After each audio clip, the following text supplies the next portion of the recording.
Ndabashimiye cyane cyane.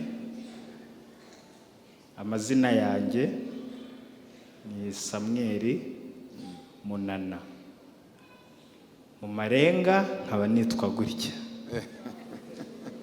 Gutya. Kubera iki? Mushobora kwibaza ati kubera iki? Kera nari mutoya cyane nkorose, iyo wambonaga ikintu wabonaga cyonyine n'izuru gusa.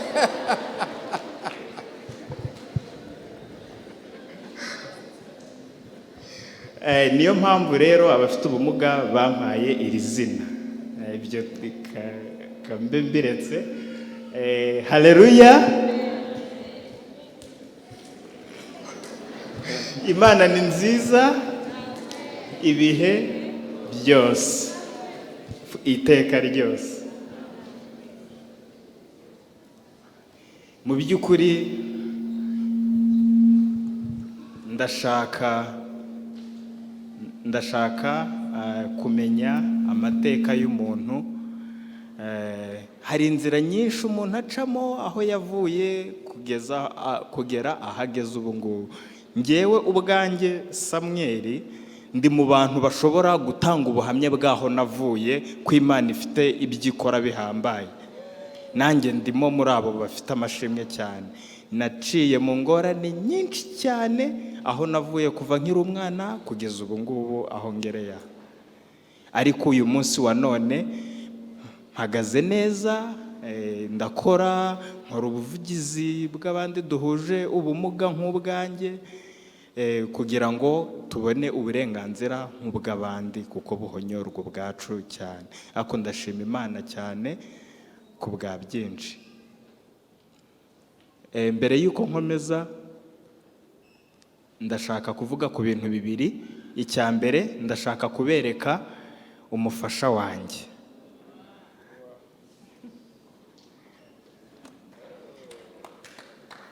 Niyegera imbere mu mubone.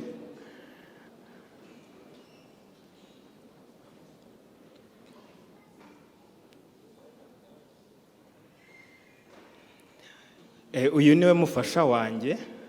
Arumva nta bumuga afite, nta bumuga afite.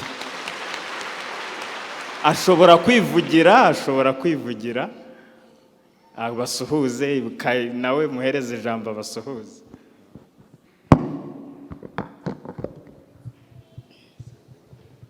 Murakoze. Yesu ashimwe. Amazina yanjye nitwa Kabasinga Sharon. Uyu niwe mutware wanjye.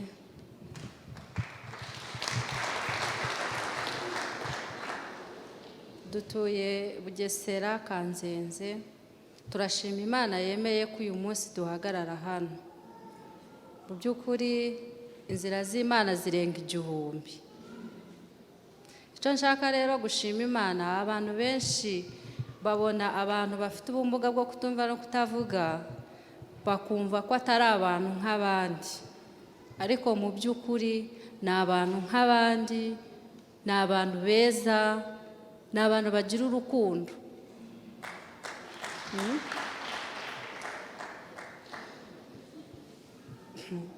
Uyu mugabo wanjye ndamukunda. Hari abantu babonye tugiye kubana, tugiye gukora ubukwe, bakavuga se uriya agiye gushakwa n'ikiragi. Abantu benshi bavuga ngo ni ikiragi, ariko mu by'ukuri ni amakosa, birakomeretsa.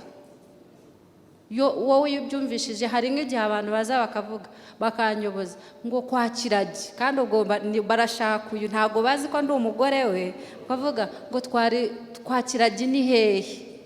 Mwumva ndababaye, nkababara, ariko nkavuga ngo Mana, iki gikomere ni wowe ujya ukinyomora. Ntabwo ari ikiragi, yego ntabwo avuga, ariko ni umugabo nk'abandi. Ndashima Imana ko yaduhaye abana. Dufite abana 3, abahungu 2 n'umukobwa 1. Bo barumva. Ibyo rero ndabishimira Imana ko batagize ikibazo nk'icya papa we, kandi na papa we ntabwo ariko yavutse. Ntabwo ariko yavutse, yarwaye mugiga afite imyaka 12. niyo yamugize gutya. Rero ndashima Imana kuba yarembeye yuko uyu munsi tuzaduhagaze hano, ni iby'igiciro. Ndashima Imana ko imukomereje mu buntu bwayo, ntago biba byoroshye, ariko turashima Imana. Imana ijya uri kubigenza, arakora nk'abandi. Ni umuntu ukora, urira indege akajya hanze mu kazi, akajya yarize, yavuye afite masters. Ibi ndabivuga kugira ngo abantu bose bari hano bamenye ko abantu bafite ubumuga barashoboye, ni abantu nk'abandi, ntaho batandukaniye n'abandi. Ibyo byose bibaho kubera Imana. Imana ibizi ko izabigenza, kimwe nk'udafite akaguru, udafite akaboko. Rero reka ne gutwara umwanya, mwakoze kutwakira. Imana yo mu ijuru ibahereze umugisha.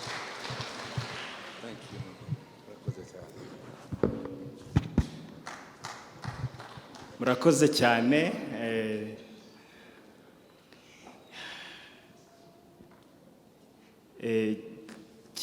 Iyo hari umuntu ufite umutima wo kumva, ibintu byose bicamo bikagenda neza.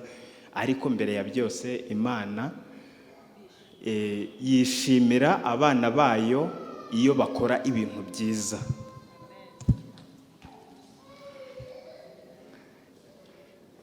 Icyo ni icya mbere nashakaga kubabwira. Icya kabiri, ndashaka gushimira itorero muri rusange. Mu by'ukuri pastor, mwarakoze cyane kuba mwaremeye kwakira abafite ubumuga, mukakira ko tunatangiza ishuri ryo kwigisha amarenga hano. Itorero rigahinduka iry'abantu bose, nta n'umwe uhejwe. N'abafite ubumuga tukumva ijambo ry'Imana nk'abandi, nta muntu n'umwe uhejwe. Nta muntu n'umwe uhejwe, twese hamwe turashoboye. Mu buzima busanzwe, urugero wenda ngewe cyangwa undi ufite ubumuga ariko udasenga, abantu rimwe na rimwe baravuga ngo uriya ntago azi Imana, uriya ntago azi Imana, ni umunyabyaha, asengera heza, aguma mu rugo gusa no ku cyumweru, kuwa gatandatu weekend yose karangira uri mu rugo. Ariko mu by'ukuri impamvu ari mu rugo nuko niyagiye hahandi bita ko basengera, abantu bararirimba, bagafashwa, bakigisha, wakagenda nta kintu na kimwe yigeze yumva, nta jambo na rimwe. Wowe ubwo se nkaho ari wowe wishyire muri icyo kintu. Rimwe na rimwe abantu bakabyihorera. Mwabonye ubuhamya bwa Furaha, ariko mu by'ukuri ntizimbye mu magambo. Mwarakoze cyane nk'itorero. Nashimiye pastor cyane, ndashimira cyane na Edidia. Ubusanzwe turi inshuti cyane, dukorana byinshi by'akazi, ariko yaradufashije atugeza naho twigira iby'ubugingo. Mu mwaka ushize, ni muri uyu mwaka, ni nko mu kwezi kwa mbere niba atari ukwa kabiri, ndibuka ko yadufashije tukinjira muri National Prayer Breakfast. Natwe twari turi kumwe. Pastor Apostle Masasu nawe twari turi kumwe, yari ari hirya yanjye gatoya. Ariko nukuri turashima Imana ko natwe tujya ahantu nk'aho abandi bari tukumva. Ni ubwa mbere twaduhuye, ubu ni ubwa kabiri turahuye. Imana ishimwe cyane. Na perezida yari hariya akavuga, nanjye nkumva, nawe mfite umusemuzi, ariko ibintu byose tukumva tugatanga ibitekerezo. Tugomba gushima Imana. Ni abantu bangahe bashobora kwicara ahantu nyakubahwa perezida ahagaze atangira ijambo? Abo bantu ni bakeya. Mu by'ukuri ni imbaraga zikomeye, ariko byose tubifashwamo n'Imana. Icyo nashakaga ni ukubereka yuko turgushima itorero cyane kuba ryarafashe umwanzuro wo gutuma itorero ridukura ahantu hatandukanye, abadasenga, natwe tugakorera ahatandukanye, ariko tugahurira hano mu kwiga ijambo ry'Imana. Icyo mbasaba, muzadukorere natwe ministeri yacu kugira n'ubuvugizi pastor yatangiye bugira aho buzagera. Haleluya, Amen. Imana ni nziza, Imana ni nziza ibihe byose. Murakoze cyane. Murakoze cyane. Haleluya, Haleluya. Reka basemurire wewe warize. Bwana asifiwe. Praise the Lord. Nagira ngo murebe impano zima mu bana b'Imana. These are the talents that are in the children. Reka garuke hano, ari he? Nagaruke ngwino hano. Mwongere kandi mucurange. Wagiye he kijyana? Nawe mugenzi we. Abana bari muri iriya timu y'abafite ubumuga bwo kutumva no kutavuga. Murebe uburyo bazababyina. Mube aba bombe murebe ukuntu bazababyina. Ngaho komeze kandi.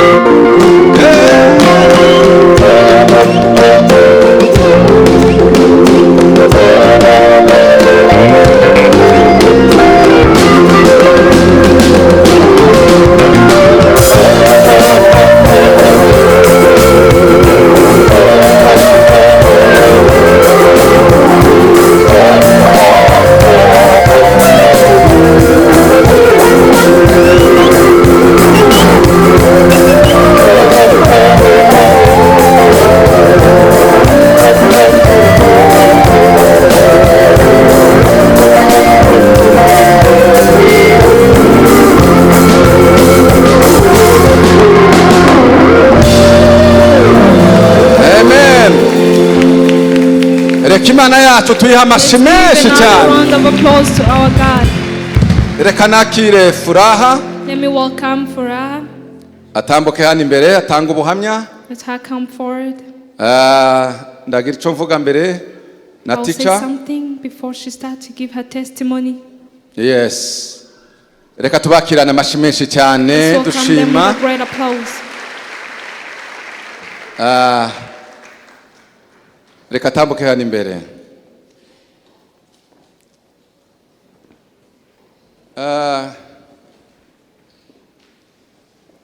Turashimira Imana kubera ko Imana ni nziza. We thank God because He's good. Arashaka gutanga ubuhamya. She wants to give the Niwe wasezeraniye testimony. hano She's the umugabo one w'umunsi who yakoze. got married from here. Bakaza bakicara hariya hejuru tugaprojeta. They will come and N'ikinyarwanda ntibashobore sit kugisoma ko binga mu Cyongereza cyane. Nyuma yaho amaze kubyara abana babiri araza aratubona ngo ese pastor mudutekerezaho iki. Niki twari gusubiza? Ntacyo twari gusubiza kuko twari tuzi uburyo bigenda. Ariko turabisengera ndashimira Edidia uyu mwana w'umukobwa arakomeye cyane. Yabaye nk'aka gakobwa kamwe k'Isiraheli katanze inkuru. Ari utubwira ati pastor hari uburyo ibi bintu bizashoboka. Aduhuza n'uyu mugabo w'umuyobozi uyoboye association yose mu Rwanda. Araza muri ofisi n'umusekreteri we watugira nigute twabigenza ati ndaboherereza mwarimu wo kwigisha kandi nimutangira azaza asemura. Nguyu mwarimu yohereje uyu mubona uyu mugabo niwe wabohereje kwigisha. Ubabiga bose harimo aba bose ba Barbara ba Jane ba Didia n'abandi. Ejo bundi twicaranye nawe tuganira abari bo basemura. Uyu munsi rero nari nanze rwose ndavuga ati nta mwanya uhari ko apostle agomba gufata umwanya munini kubera ko Didia afite voyage kandi azagaruka bitinze ati bishoboka ko twazatanga ubuhamya uyu Didia adahari kandi nawe yafatanyije natwe. None rero mutwemerere nubwo batwara akanya katari kanini cyane gahunda zegeranye reka tumuhereze kugira ngo agire icyo avuga ashimira Imana.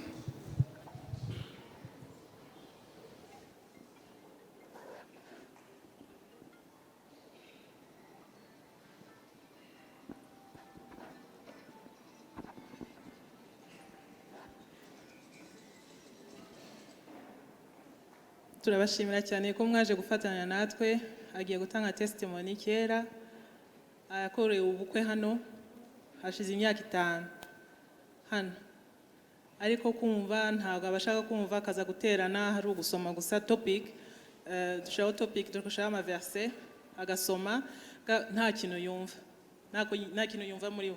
nta kintu yumva ngo asobanukirwe, agataha mu rugo bigatuma bataha. Ariko nyuma pastor bakamukomeza kumubwira ikibazo bahura nabyo bo bimeze gute, ko bidashoboka ko natwe dukurikira. Nyuma pastor yumva ko aduhuza na Yedidia, turaganira, bagera hano batangira gusemura, barishimye cyane, barashimira cyane pastor, baramushimira cyane, bazakomeza kuza gusengera hano. Murakoze cyane.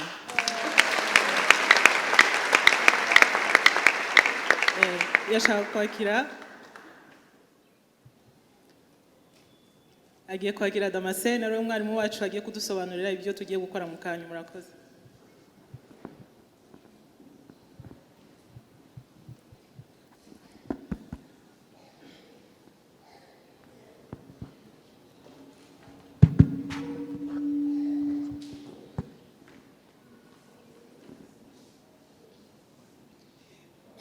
Yesu ashimwe. Yesu ashimwe. Yesu ashimwe. Amazina yanjye nitwa Bizimana Jean Damascene, mu marenga nitwa gutya. Kubera ko abafite ubumuga bwo kutumva no kutavuga dufite impano zitandukanye Imana yaduhaye. Imana nta kintu kijya kibaho ngo yibeshye cyangwa ngo ikore ibindi byose, ibifite impamvu. Niyo mpamvu iyo turirimba nkanjye ufite ubumuga bwo kutumva no kutavuga, murabona ko bagenzi banjye bahari hariya, dufite uburyo natwe turi gukurikira nk'uko muri gukurikira. Imana iradukunda cyane, natwe turabashimiye cyane kubera ko dufatanyije dukora byose, kandi Imana yaduhaye amaboko. Nk'abafite ubumuga dukoresha amaboko tukumvisha amaso. Rero namwe mwese mufite ururimi, muravuga, nirwo mukoresha, amatwi akumva. Twese rero dufite uburyo twumvamo, tukagira n'uburyo tuvugamo. Rero ndabashimiye, nshimira n'itorero cyane ryagerageje gutekereza abafite ubumuga bwo kutumva no kutavuga, bakubaka community idaheza, natwe nk'abafite ubumuga tukisangamo. Mu mitima yacu turishimye cyane n'ukuri. Turashaka kugira ngo tuzakomeze dufatanye nk'uko ubu ngubu bimeze, natwe twige ijambo ry'Imana nk'abandi. Yesu nagaruka twese tuzajyane mu ijuru n'ukuri.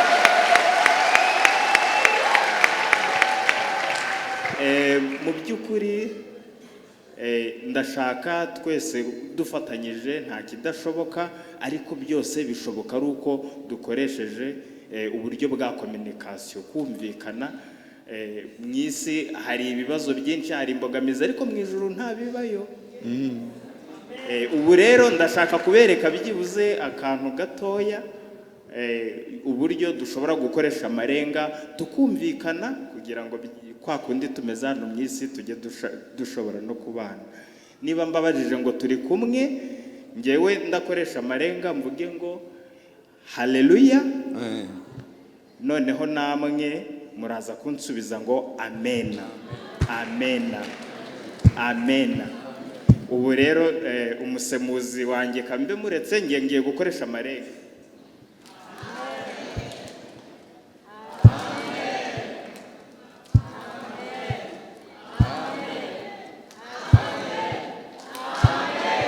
Amena.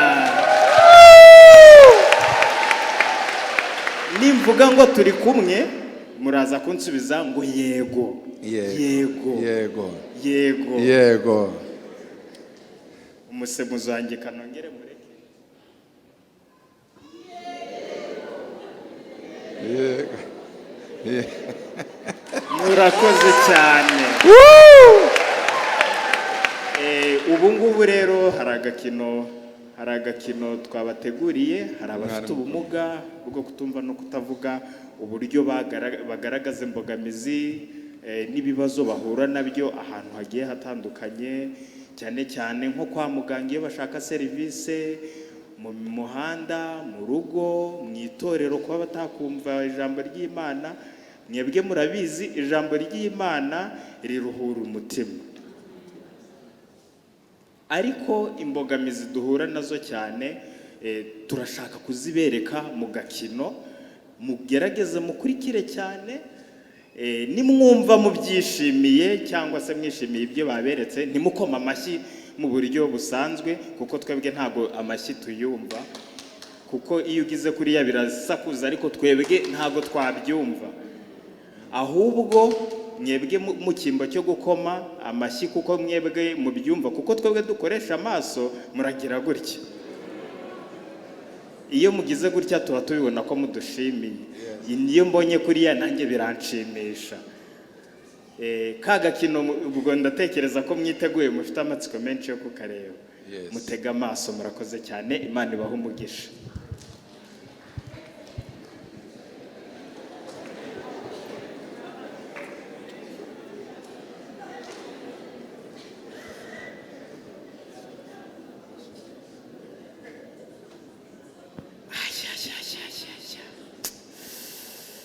Mbega ibibazo, Mana ujye utuba hafi, ni ukuri ujye utuba hafi.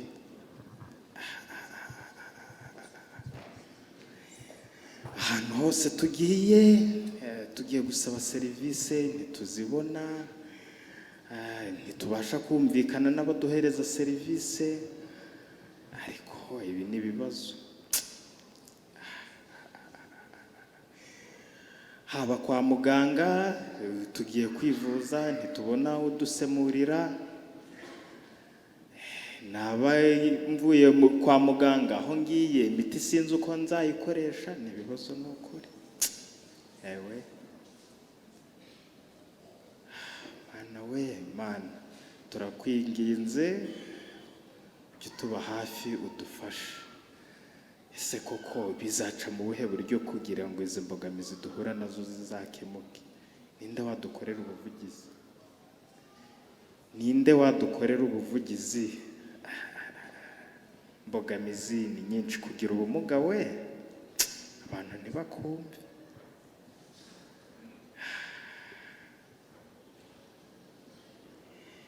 Igihe cyose iyo ngerageje ngo mbe ndi kumwe n'abadafite ubumuga, batangira kunshinja ibyaha kuko wenda ibyo baganira ntabyumva, ugasanga rimwe na rimwe mbaye inzirakarengane kubera ubumuga bwanjye. Sinshobora kumva, sinshobora kujya mu itorero ngo numve ijambo ry'Imana nk'abandi. Kwa muganga ntacyo bamarira, ubwo se kuko nanjye ndi umuntu koko? Bafite ubumuga ntibazi ko dufite impano nyinshi zitandukanye dukoresheje ururimi rw'amarenga? Yewe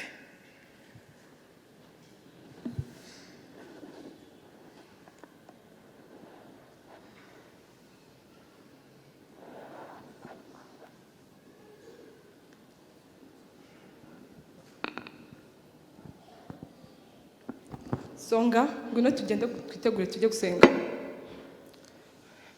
Songa itegure vuba vuba tugende gusenga. Oya, wowe urikirage ntabwo nshaka kukubona uri mu biki. Wowe ntabwo iyo ugiye gusenga ntabwo wumva, ntabwo uvuga, nta kintu na kimwe ushoboye. Oya, genda uroza amasahani unasumeshe. Dore iriya myenda genda kumesa. Songa itegure tugende gusenga. Uyu ngo ntabwo yumva, ntabwo nshaka kukumva. Gira vuba, fata imyenda uyimese kandi uyimese neza. Wanyumvishe? We ntabwo wumva, ntabwo uvuga, uragenda hehe? Oya, wori kiragi. Songa ngwino twigendera ata mwana wanjye mwiza.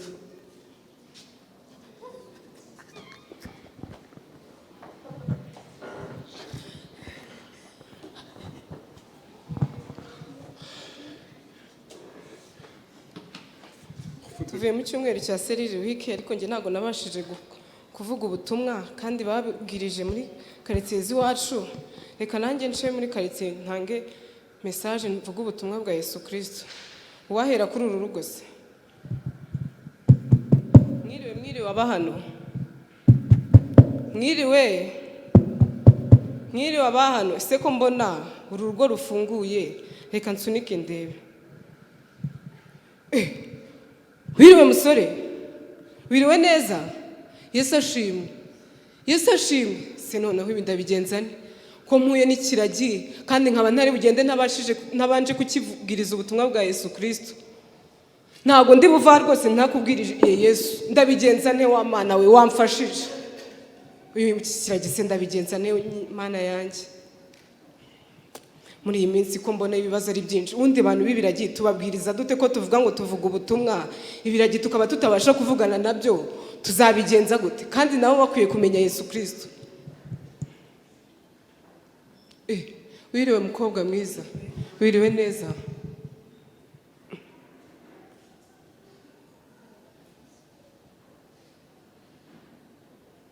ese wowe ubasha kuvugana nawe utema wowe ubasha kuvugana na kino kiragi gute none se ntabwo uzi kuvugisha amarenga pole kabisa washakaga iki se ko mbwiye ko atakuzi narinje kumubwirira ubutumwa bwa Yesu Kristo muwazi nimba yarakiriye Yesu umwami n'umukiza kamukubariza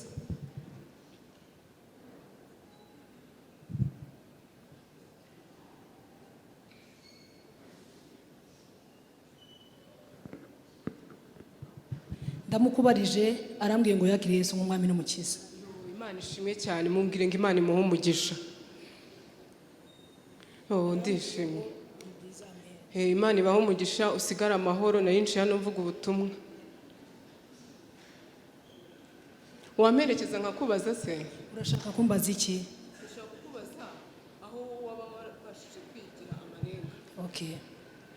None se muvuga butumwa ku ijambo ry'Imana rivuga ngo tugeze ubutumwa ku bantu bose mu ngeri zose ukabuze kubwiriza utazi gukoresha amarenga ubona bari abantu badakwiriye kubwira ubutumwa.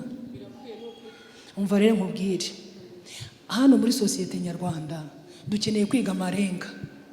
Dukeneye kwiga amarenga yaba ari kwa muganga hakenewe umuntu uvuga amarenga uzi gukoresha amarenga kugira ngo ba bantu baza bahagana bashobore kumenya niki ninde wabafasha kuko twese tugomba gufasha abo bantu babana n'ubumuga bafite ubumuga bwo kutumva no kutabona. None rero kwa muganga barabakeneye mu itorero bashobora gukora protocole bashobora kuba baririmbye ndetse bashobora no kuvuga ubutumwa nko kubuvuga. Yego iyo ugeze rero nko kuri RIB usanga bababwira ngo nimwe bajura nimwe mwakoze ibyaha kubera ko badafite umuntu wabasobanurira ariko aho hose tugenda bakeneye kugira ngo bagire umuntu ujye ubasobanurira. Niyo mpamvu rero nagushishikariza kugira ngo uzige amarenga. Kwa muganga bakeneye umuntu uzi kuvuga amarenga kugira ngo ashobore kubafasha bivuze neza. Mu rusengero bakeneye umuntu uzi kuvuga amarenga. Nge nagiye kwiga amarenga kugira ngo mbuve umuvugizi wabo aho ngeze hose babuze ubasobanurira mbasobanurire kumbe n'umuvugizi kugira ngo muri gahunda zose za leta ndetse n'abikorera bashishikarize kugira umuntu uzi gusobanura amarenga. Urakoze cyane uzajye kwiga. Urakoze cyane amashi menshi cyane.